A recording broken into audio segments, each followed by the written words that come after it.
दोस्तों, अगर कभी गलती से आपने फेविक्विक खा ली तो क्या होगा?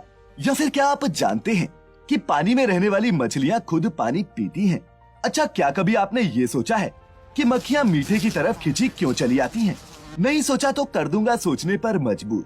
हमारी रियल लाइफ से जुड़ी ऐसे ही कई चीजों पर जो बना देंगी आपको पहले से ज्यादा सजग और समझदार भी। तो बांध लीजिए एक बार फिर अपनी अपनी कमर पेटियां। बिना वक्त जाया किए शुरू करते हैं फैक्टिफाइड हिंदी के आज के इस रोमांचक सफर को। Factified, facts on your face. Fact number 1। दोस्तों, वैसे तो फेविक्विक खाने की चीज नहीं है, लेकिन अगर फिर भी गलती से इसे कोई खा ले तो क्या होगा? क्या शरीर पर इसका कोई खतरनाक रिएक्शन होगा, या फिर क्या इसे खाने से किसी की जान जा सकती है? अगर आप नहीं जानते तो बता दूं कि ऐसा कुछ नहीं होगा, और अगर कोई गलती से इसे खा भी लेता है तो भी घबराने की कोई बात नहीं। दरअसल हमारे मुंह में बनने वाला जो सलाइवा होता है वो फेविक्विक को मुंह में चिपकने नहीं देता। इसके पीछे का विज्ञान ये है दोस्तों कि फेविक्विक एडहेसिव मॉइस्चर या फिर नमी के कांटेक्ट में आते ही एक लेयर जैसी में बदल जाती है और उसकी चीजों को चिपकाने की क्षमता भी कम हो जाती है। इसके अलावा फेविक्विक की ही स्पेसिफिकली बात करें तो ये साइनो एक्रिलेट बेस्ड एडहेसिव है, जिसका इस्तेमाल कई मेडिकल दवाइयों में भी होता है। तो कुल मिला के बात ये है कि फेविक्विक गलती से मुंह में चली भी जाए तो कोई टेंशन वाली बात नहीं है। Fact number 2। दोस्तों, मीठा कई लोगों की कमजोरी होती है, पर अक्सर आपने भी ये बात नोटिस की होगी कि जहाँ मीठा होता है वहाँ बिन बिनाती हुई मक्खियाँ जरूर आ जाती हैं। लेकिन ये ऐसा क्यों करती हैं, क्या आपने कभी सोचा है? अगर नहीं तो बता दूं कि मक्खियों को हम इंसानों की तरह मीठे के स्वाद से ज्यादा मतलब नहीं होता, बल्कि वो तो इसकी तरफ खिंची चली आती हैं मीठे से मिलने वाले एफिशिएंट मेटाबॉलिज्म की वजह से। अब अगर क्रेब्स साइकिल के बारे में आपने कुछ भी पढ़ा है तो आप ये तो जानते होंगे कि मक्खियां भी दूसरे एरोबिक जीवों की तरह एनर्जी ऑब्टेन करने के लिए ग्लूकोज, फ्रक्टोज जैसी अलग अलग शुगर्स को बर्न करती हैं। अब इन शुगर्स को नेचर में ऑब्टेन करने के लिए इन मक्खियों और दूसरे इंसेक्ट्स को कई अलग अलग तरह के कॉम्प्लेक्स फूड्स को खाना पड़ता है, जिनसे फिर वो अपने लिए जरूरी शुगर एक्सट्रैक्ट करती हैं। अब अगर इन मक्खियों को सीधे ही शुगर मिल जाए तो इस पूरे प्रोसेस से बचा जा सकता है और एनर्जी का इंतजाम भी आसानी से हो जाता है। इसीलिए इन मक्खियों को मीठा मिलते ही ये उसकी तरफ खींची चली आती हैं। Fact number 3। दोस्तों, मछली पानी में रहती है, लेकिन क्या मछली पानी पीती है? अगर ये सवाल कभी आपके मन में भी आया है तो आज आपको इस सवाल का जवाब मिलने वाला है। तो दोस्तों, बता दूं कि किसी भी और जीव की तरह मछलियों को भी पानी पीने की जरूरत पड़ती है, लेकिन हर मछली का पानी को शरीर में लेने का तरीका अलग होता है। अब आप पूछेंगे और कौन से तरीके होते हैं पानी पीने के? तो बता दूं दोस्तों कि जहां कुछ मछलियां अपने गिल्स की मदद से पानी को शरीर में एब्जॉर्ब करती हैं, वहीं कुछ अपने मुंह से भी पानी पीती हैं। और पानी पीने का ये तरीका उनके शरीर में मौजूद नमक की मात्रा पर डिपेंड करता है। समंदर में रहने वाली मछली के ब्लड और शरीर के फ्लूइड्स में उसके आसपास के पानी की तुलना में कम नमक होता है, जबकि ताजा पानी की मछलियां, माने कि जो मछलियां नदियों और झीलों में रहती हैं, उनकी बॉडी में सॉल्ट कंटेंट हाई होता है। इसीलिए समुद्री मछलियां शरीर में नमक की मात्रा को पूरा करने के लिए मुंह से पानी पीती हैं, तो वहीं मीठे पानी में रहने वाली मछलियों की बॉडी में नमक ज्यादा होने की वजह से उन्हें अपने शरीर में हर वक्त पानी का प्रवाह चाहिए होता है। इसीलिए वो पानी मुंह से पीने की बजाय अपने गिल्स या फिर गलफड़ों से शरीर में लेती हैं और पेशाब के जरिए एक्स्ट्रा पानी को बाहर निकाल देती हैं। Fact number 4। दोस्तों, कबाड़ी वाले को आपने अक्सर अपने घरों से कांच की बोतलें या फिर पुराना सामान खरीदते देखा होगा, पर क्या आपको पता है कि जब पंजाब के एक कबाड़ी ने 6 हेलीकॉप्टर खरीद डाले तो ये खबर मानो आग की तरह फैल गई। जी हाँ, मैं बात कर रहा हूँ पंजाब के मानसा के कबाड़ी बिजनेसमैन मिट्ठू राम की, जिन्होंने ये हेलीकॉप्टर अपनी सैर सपाटे के लिए नहीं बल्कि कबाड़ के तौर पर ही खरीदे हैं। दरअसल ये इंडियन एयरफोर्स के 6 पुराने हेलीकॉप्टर्स थे जो अब खराब हो चुके थे और जिन्हें बेचने के लिए एयरफोर्स ने ऑनलाइन टेंडर निकाला था, जिसे लकीली मिट्ठू राम ने जीत लिया।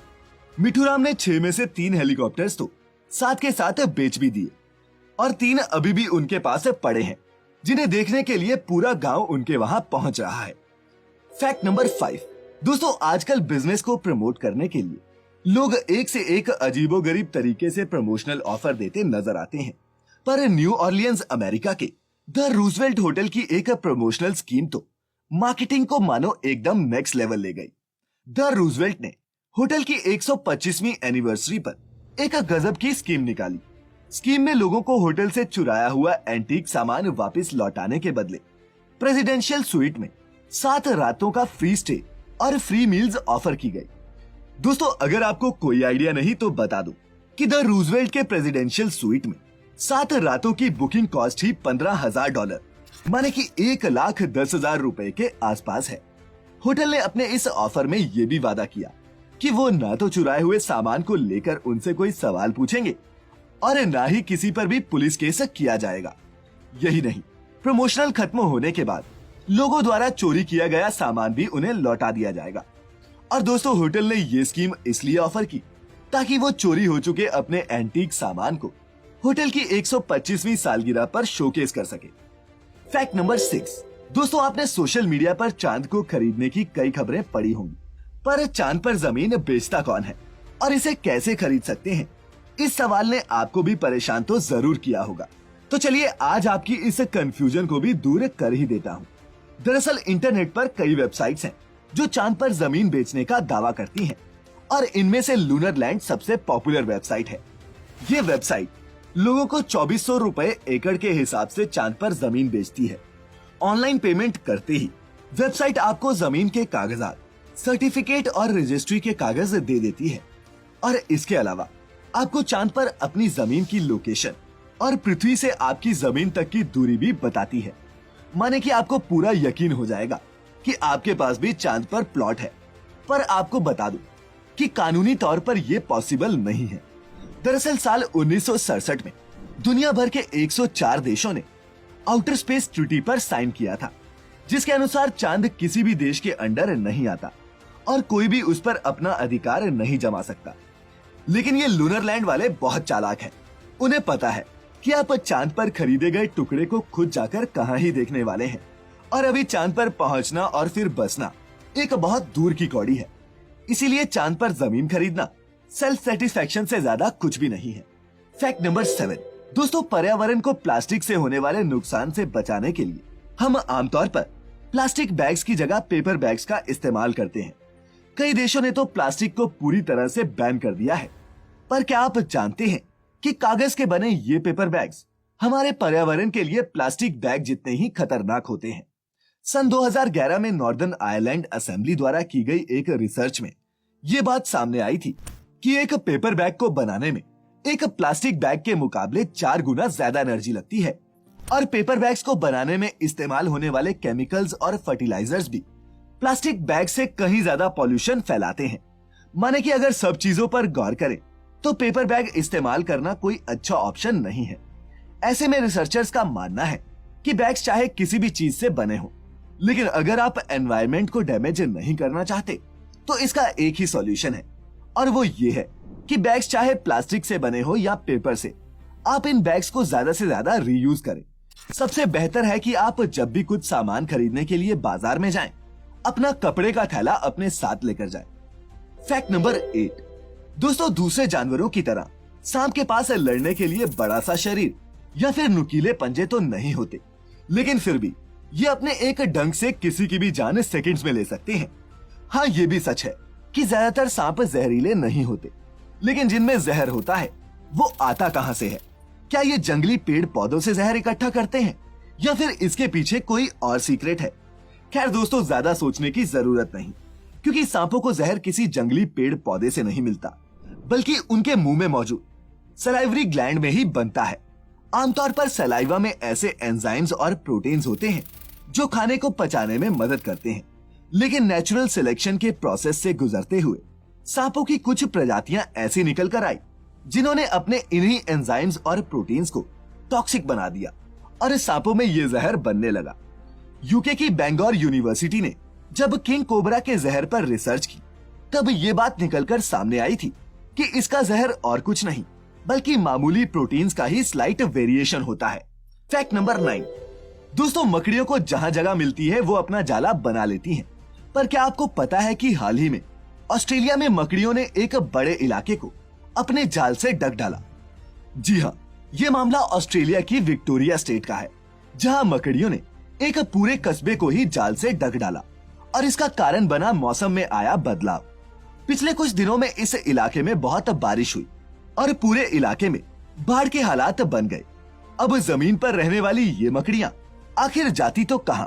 सो उन्हें जो काम आता है वो उन्होंने शिद्दत से किया और हवा में ही स्पाइडर वेब की कई लेयर्स बुन डाली, और वो भी सिर्फ सुरक्षित रहने के लिए। जमीन के नीचे रहने वाली ये मकड़ियां आम मकड़ियों के मुकाबले ज्यादा तेजी से जाल बुनती हैं, और जब हजारों की संख्या में ये जाल बुनने लगे तो ऐसे हालात तो सामने आने ही थे।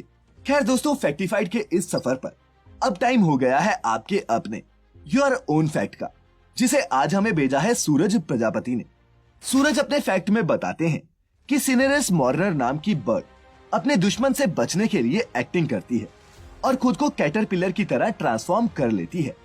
दरअसल दोस्तों, दुनिया में ऐसे कई जीव हैं जो दूसरे पशु पक्षियों को कॉपी करने में माहिर हैं, और उन्हीं में से एक है ये सिनेरस मॉर्नर नाम का पक्षी। सिनेरस मॉर्नर के बच्चे जब पैदा होते हैं तो वो दिखने में चटकीले रोएदार कैटरपिलर जैसे ही नजर आते हैं।